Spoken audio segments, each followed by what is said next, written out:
Are you willing to dive deep, to learn, to make disciplined sacrifices, whether it's educating yourself on markets, researching investment properties, or learning financial strategies? Your actions should align with your financial goals. Wealth HQ, empowering you to take charge of your financial life. Financial freedom. Financial freedom. Wealth building begins in two main ways. First, there is the return on money, like buying property or investing in stocks. This method is about letting your money work for you.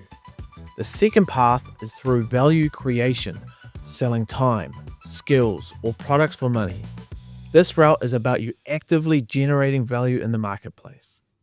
If you're just starting, building up your skill sets to increase your income is often the best approach. Consider it the foundation on which you'll later build investments. Now, you may have heard the saying, money makes money. So your objective should be to get a base amount of money, like $100,000, to start your investing journey.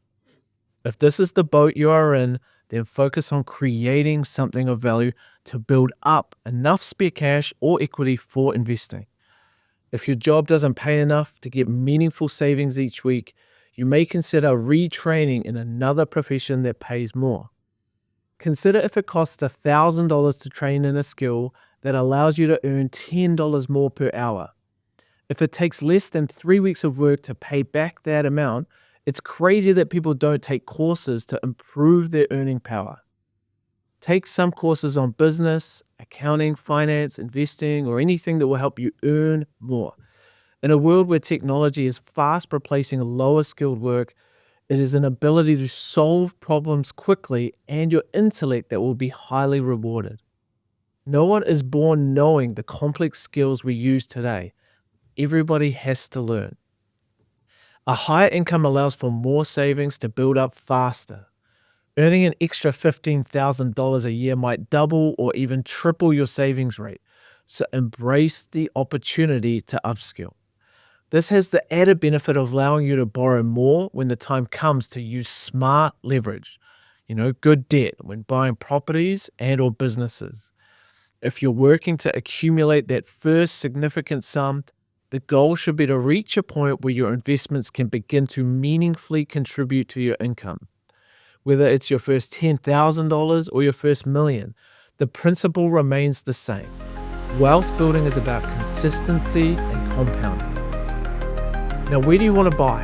Ask yourself questions like what type of property, how many bedrooms, what land sizes, what type of business, what industries interest you, what type of stocks should you research. You cannot go wrong if you narrow your focus at the beginning of your investment journey. Finding potential options in the real estate market and listed stocks is easy if you know what you're looking for. You have to actually be looking though. There are filtering methods on realestate.co.nz and trademe.co.nz that automatically send you listings fitting your pre-selected criteria. Choosing the pre-selection criteria is the hardest part. Understand the property market in the area you want to invest in and do your research to find the best properties. This might mean a few close connected suburbs and a school zone that you're targeting. Learn about stocks and industries you believe will return above the market based on your research. This might mean you invest into a specific index fund or choose a KiwiSaver provider that aligns with your goals. Let's be honest, while money isn't everything, it is an enabler. With financial freedom, you're able to support your family, help your community, and live with fewer constraints. Imagine the possibilities. Supporting a friend through an emergency, contributing to causes you care about, or funding your children's dreams. Wealth also allows you to leave a legacy, be it a family business, investments, or a charitable donation. Those who accumulate wealth often find joy in giving back and creating a lasting impact.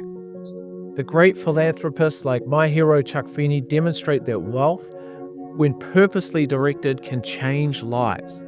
Chuck Feeney was an energetic entrepreneur, created a lot of companies until he got to duty-free shopping, which was so successful that when he sold it, he ended up with over $1 billion that he put into an offshore philanthropy.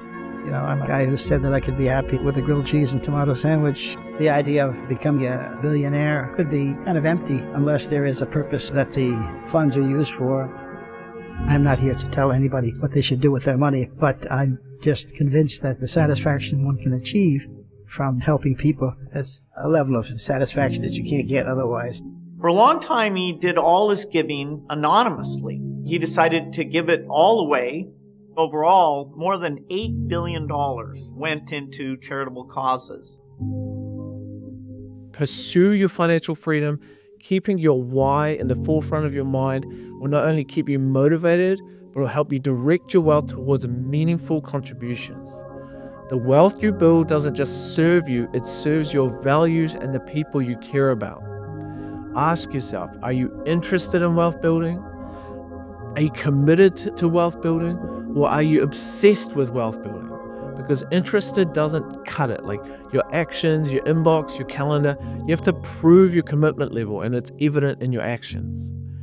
Are you ready for building wealth?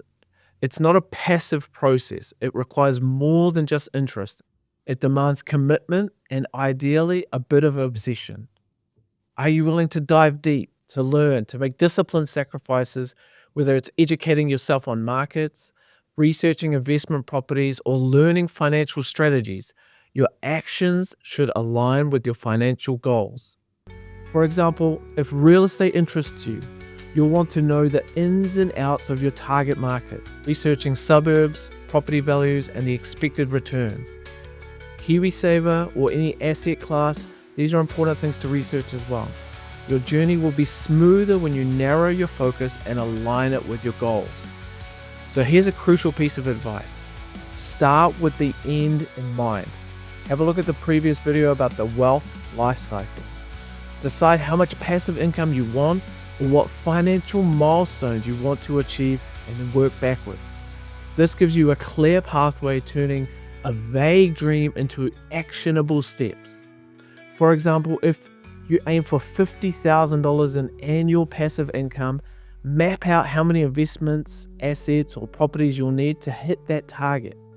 Goal setting can be intimidating, but remember that these big goals can be broken down into smaller milestones.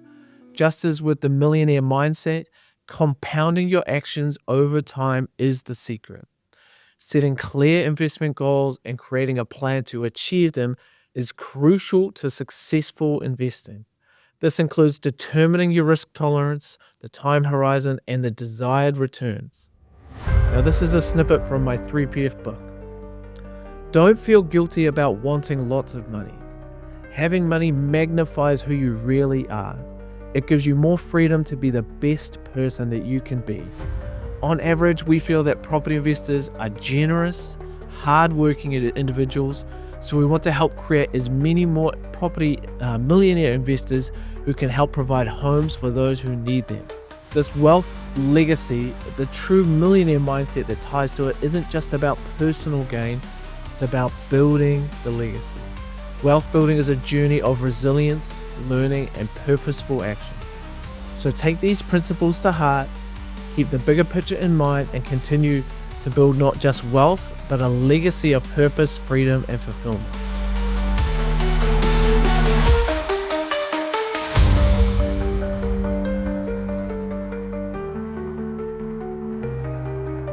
Wealth HQ, empowering you to take charge of your financial life.